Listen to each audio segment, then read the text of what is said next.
الهی د خپل حبیب له برکته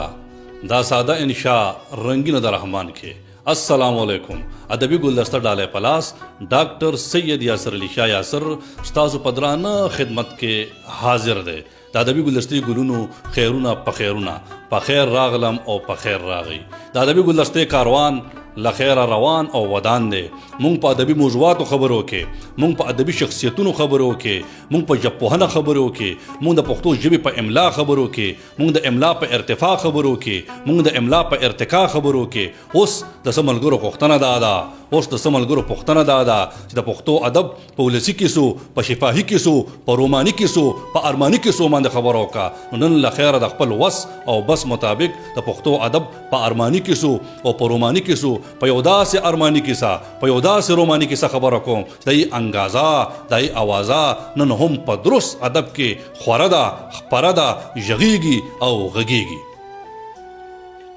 د نړۍ څومره ادبیات دي څومره لرغونې ژبې دي په ټولو کې دا ارماني او روماني کیسې په خپل رنګ په خپل آهنګ سره موجود دي ځکه چې محبت او عشق دا یو افاقي جذبه ده که موږ د یونان ارفیس او یوریډیس وګورو که موږ د عرب لیلا مجنون کسیر او عزه وګورو که جمیل او بوسیني وګورو که موږ د ایران فرهاد شیرینی وګورو که موږ د پنجاب هیر رانجه وګورو که موږ د سند سسی پنو وګورو او که موږ د پښتو ادب ادم خان درخانه اسحاق خان شیربانو او مومن خان شیرنی او دغه شان بلا کیسې او دغه شان بلا کیسې چې دا زموږ د حجرو زموږ د مجلسونو زموږ د مجلسونو زینتو روایتو نن چې په کومه کیسه په کومه وږمه په کومه نغمه خبره کوو دا د ادم خان درخانه ده دا یاد وساتئ چې ادم خان درخانه په پښتو ادب کې بلا شورو بلا ادبو وخت تر وخته یاد کړی ده خوشحال خان خټک وایي چې درخانه خود په ادم خان باندې شیدا ده چې ترمنځ د میروګي ژبه بلا ده دغه شان رحمان بابا اشرف خان هجری عبدالقادر خان خټک حافظ الپوري ان تر دې چې د جدید ادب اجمل خټک د خپل علامت د خپل روایت د خپل حقیقت د خپل ندرت د خپل قدرت د خپل شان سره یاد کړی ده او عجیبه غوندې رنګ عجیبه غوندې آهنګ ورکړی دی د ادم خان درخانه کیسه دا ځکه اهمه ده چې خوشحال خان خټک خپل زوی صدر خان خټک ته وصیت کړو نصیحت کړو چې ادم خان درخانه کیسه دا منظومه کا بل اهمیت په دې ده چې دا کیسه د بایزو په خوره باندې شوې وه او د خوشحال خان خټک ټبر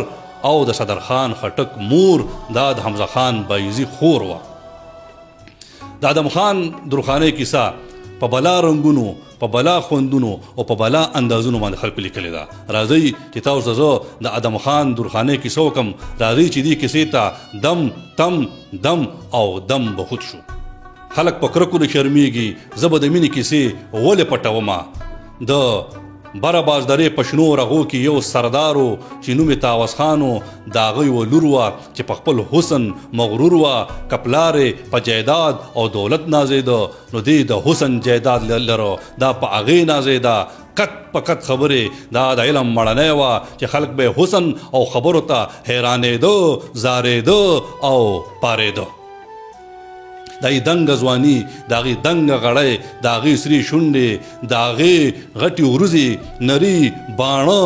او سپین غاښونه دا غاښ په خوله کې زیب کا کجاله شو په لاله کې دا غي د رشتې لپاره به د یو کور خلک د دې کور ته راتله او د بل کور خلک به وته او دا خبرې به په دوکانچو په مکانونو او په دوکانونو باندې کېدې چې دا ګل به د چا د اوربل ګل وي او دا به د چا د انګړ ښایست وي او دا شمه به د چا په کور رڼا کیږي او دا به د چا د انګړ ښکلا کیږي پایاوي نومي هلک د هغه پلار تاوس خان ملک لراغې او د درخانه غوښتنه یې وکړه د درخانه پلار چې وکته چې هغه د جایداد خاوند دی د دولت خاوند دی د خپل لور درخانه رشته ورکړه د درخانه د رشتې نه پس درخانه نورم په سطر شوه اوس به د هغې د حسن سره سره د هغې د سطر کیسې هم کېدې یو ورځ د دې د ملګري بسکی واده او د هغې مور راغه او درخانه ته یو خبر وکړه چې ای درخانه که تا ته یاد شي په ماشومتوب تا بسکی ته ویلي چې کله ستا واده وي نو زه به درله راځم نو ما ته بسکی ووایي چې زما واده دی او درخانه پسې لاړه شه چې ما له راشي نو ای درخانه ته به ما سره ځې درخانه لکه خاموشه غوندې شوه او ساوې غوندې شوه او د لږ وخت د خاموشۍ نه پس سر یې راوچت که او د بسکۍ مور ته ووایي چې زه اوس په سطر شوی یم، زه اوس لویه شوی یم، زه اوس پویه شوی یم او زه د کوره نه وځم. د بسکۍ مور ډیره زیاته خفه شوه او په دلګیر انداز یې درخانۍ ته ووایي که چېرې ته ما سره لا نړې او بسکۍ خبر شوه نو به ځان مړه کړي. دې خبرې سره درخانۍ پریشانه شوه، حیرانه شوه، کوټې ته لاړه، ویښتې یې ږومنځ که، دنداسې وکړه، پړونه یې راواغېسته، وړوکي پنډوکي سره راووته او د بسکۍ مور سره جلته روانه شوه. هر کله چې دوی د واده کور ته لاړه، د واده په کور کې یو غوبل جوړ شو. چا وی چې د اسمانه سپوږمۍ راکو شوې ده، چا وی چې یو ګل دی چې غوړېږي، چا وی چې فانوس دی بل دی او دا د چا مینې اجل دی. او دغه شان د درخانۍ د حسن تذکرې تر حجرې پورې ورسېدې او په حجره کې دا غوغا شوه چې دا څوک ته چې د حسن کیسې دي، د حسن وږمې دي، د حسن نغمې دي او د حسن تذکرې دي.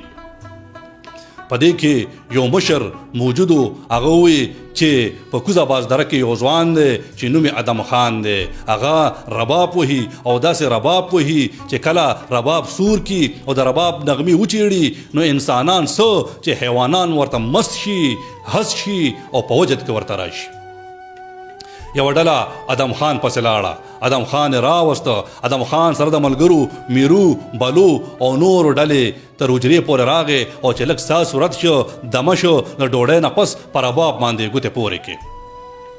هر کله چې ادم خان رباب شروع کړ، یو داسې منظر شو، یو داسې نظر شو، یو داسې کیفیت شو، یو داسې حالت شو چې هر څوک په تماشه شو. زنانا په دیوالونو باندې تماشې ته راوختې، په بام باندې ودرېدې. درخانۍ هم تر بامه راغه. ته چې په بام باندې ولاړه وې تا چا ته کتل؟ خلک زما په تماشو ما تا ته کتل. بره پورته په اسمان کې د څوارلس سوې سپوږمۍ وه او لاندې درخانۍ وه. د ادم خان د رباب ساز د درخانۍ تر غوږ راتله او د درخانۍ نظر تر ادم خان تله. ټول خلک د درخانۍ د حسن په تماشو او درخانۍ د ادم خان په تماشه وه. رو محفل ګرمېده، تاوېده. اخر دومره مستی شوه، دومره هستی شوه چې د ادم خان د رباب تارونه وشلېده او چې پام شو د درخانۍ او د ادم خان د زړه تارونه دا شلېدلي وو.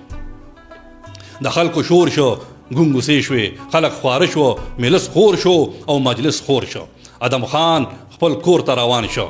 خو زړه د درخانۍ سره پرېښو او هر کله ادم خان د حجرې نه ووته په یو چینه باندې دمې ته ودرېده، ځکه چې دی د درخانۍ په دام د حسن دام کې داسې ګیرو چې دی بېدمه او لږ دمې ته کېناسته. هر کله چې ادم خان لږ سا صورت شو او روان شو نو شاته درخانۍ سره د خدمتګار را روانه وه او همدې چینې ته ودرېده او دا چینه پې ډېره خوږه ولګېده. د لږې دمې نه پس هغه هم روانه شوه. د څوارلسمې سپوږمۍ په رڼا کې چې یوه ډله روانه وه، درخانۍ خپلې خدمتګارې ته ووایي هغه لوړ دنګ چې دی دا خو ماته ادم خان ښکاري. او کله ادم خان چې شاته وکته نو د زړونو درزا دا سیوا شوې. ادم خان دی خپله مخه ونیوه او درخانۍ دی په خپله مخه باندې لاړې.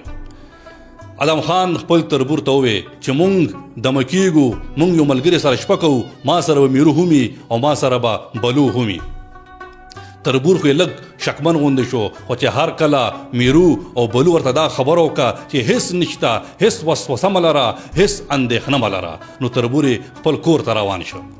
ادم خان، میرو او بلو د شپې په خاموشۍ کې د یو ملګري کور ته لاړ او ټوله کیسه ورته تېره کړه. ملګری حیران هم شو، ملګری پریشان هم شو. خو آخر یو اسې ادم خان میرو او بلو ته ورکه او دی روان شو. د شپې په خاموشۍ کې چې د سپو غپارو او د کرړو پیغارو دی د درخانۍ کور ته ودرېده. میرو وروړېده او چې هر کله وروړېده نو د درخانۍ د کور نوکر توره په لاس راپاڅېده، خو چې هر کله کورواله هم راپاڅېده او میرو ورته ټوله خبره تېره کړه نو نیغ دغه نوکر میرو او ادم خان دی تر درخانۍ پورې بوتله. ادم خان د شپې په خاموشۍ کې درخانۍ سره کېناسته. هغه پیغله چې گفتار کې تې چاوار موندلی نه شو، هغه پیغله چې مینه شوه ګونګی شوه. ادم خان هم خاموشه ناسو ژبه دې ګونګه شي د ژبې هلته وار خطا شي د ښکلو مخ ته همیشه کوي خبرې اوښکې ورغم په نیت د څو خبرو خو لل ګل شمه څه وکم زمانه چې زما خبرې هیرې شي ټوله شپه دې په خاموشۍ کې یو بل ته کته چې په دې کې چرګ بنګونه شروع کړه دا د درخانه نیازبین چرګو خو نن پې دا آواز خو نه لګېده په دې کې مولا بانګ وي او ادم خان د درخانه د کور نه رخصت شو د درخانه نوکرې خدمتګارې درخانه ته ووی چې ادم خان څه ډېر کمعقل نه دی چې په شپه راغې نو درخانه مسکۍ غوندې شوه چې په عشق کې عقل چرته اوس رو رو د ادم خان مینا نور هم زیاتې ده او درخانه هم کړې ده د ادم خان رنګ هم زړېده سترګې به یې ډکې وي او ساړه ساړه اسویدي به یې کول یو ورځ درخانه د استاد په لاس ګوتمه راولېږله او هر کله هغه استاد ګوتمه ادم خان ته ورکو هغه دا ګوتمه تر خپلو شونډو یوړه نو دی تر او تازه شو د ده رنګ آهنګ دا بدل شو نو ادم خان هم یوه نښه ورکه هغه نښه چې تر درخانه ورسېده نو درخانه داسې محسوس کو چې مالان ادم خان راغی او درخانه استاد څو ورځې پس په ادم خان باندې دا بد خبر وورولو چې د درخانه د واده ورځ را نږدې ده نو دې طرف ته درخانه هم ټوله شپه کړېده پارېده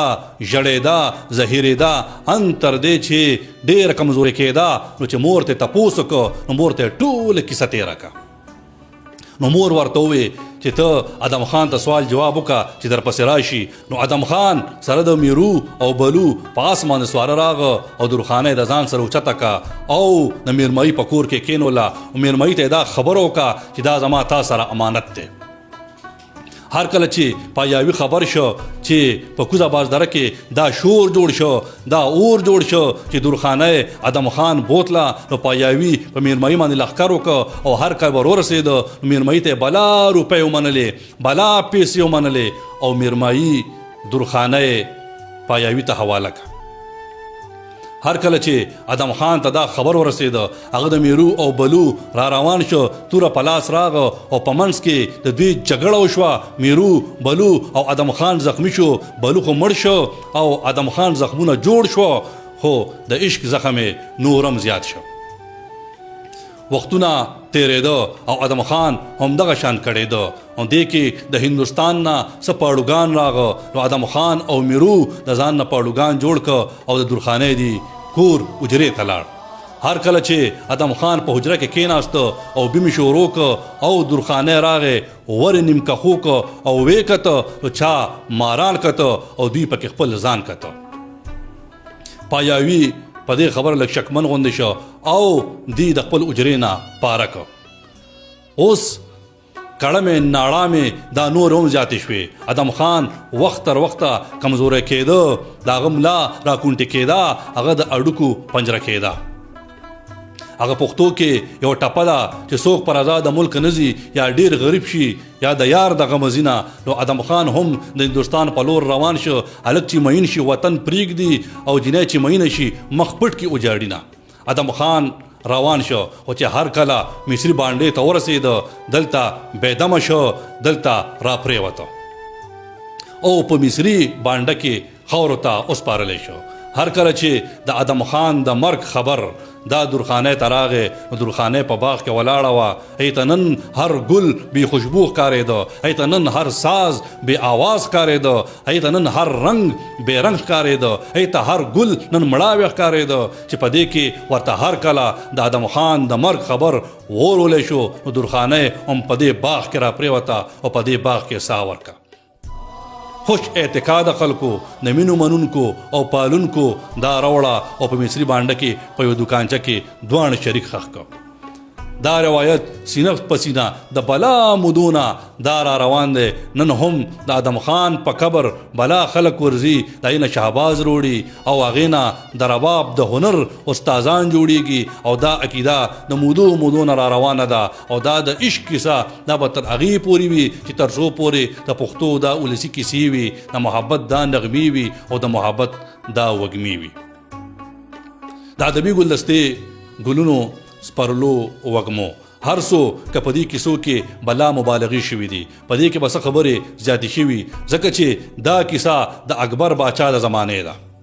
نو بلا مودي وشوي خو دې خبر نه انکار نشي کېدی چې د ادم خان او درخانه عشق او محبت په پښتو ادب کې او په پښتو ژبه کې یو لافاني او لاساني حیثیت موندلی دی.